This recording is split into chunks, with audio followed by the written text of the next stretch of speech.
الحمد لله رب العالمين الرحمن الرحيم مالك يوم الدين إياك نعبد وإياك نستعين اهدنا الصراط المستقيم صراط الذين أنعمت عليهم غير المغضوب عليهم ولا الضالين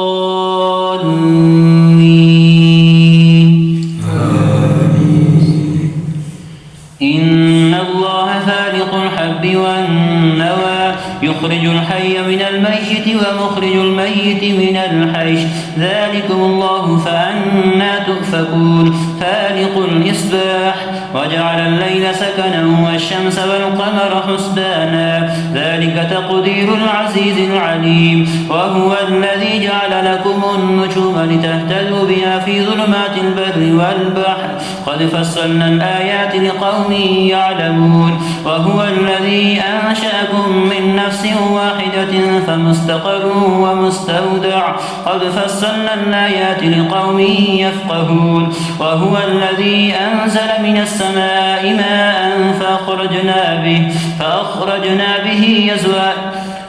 فأخرجنا به نبات كل شيء فأخرجنا منه خضرا نخرج منه حبا متراكبا ومن النخل من طلعها قنوان وتانية وجنات من أعناب والزيتون والرمان مشتبها وغير متشابه انظروا إلى ثمره إذا أثمر وينعي إن في ذلكم لآيات لقوم يؤمنون وجعلوا لله شركاء الجن وخلقوا له بنين وبنات بغير علم سبحانه وتعالى عما يصفون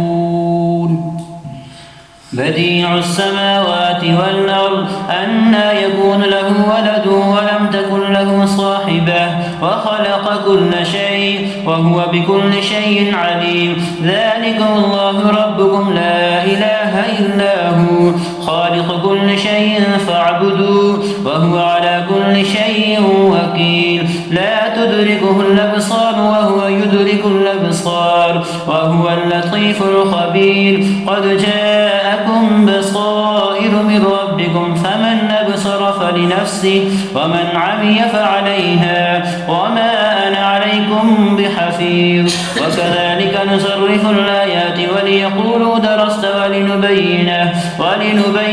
لقوم يعلمون اتبع ما أوحي إليك من ربك لا إله إلا هو وأعرض عن المشركين ولو شاء الله ما أشركوا وما جعلناك عليهم حفيظا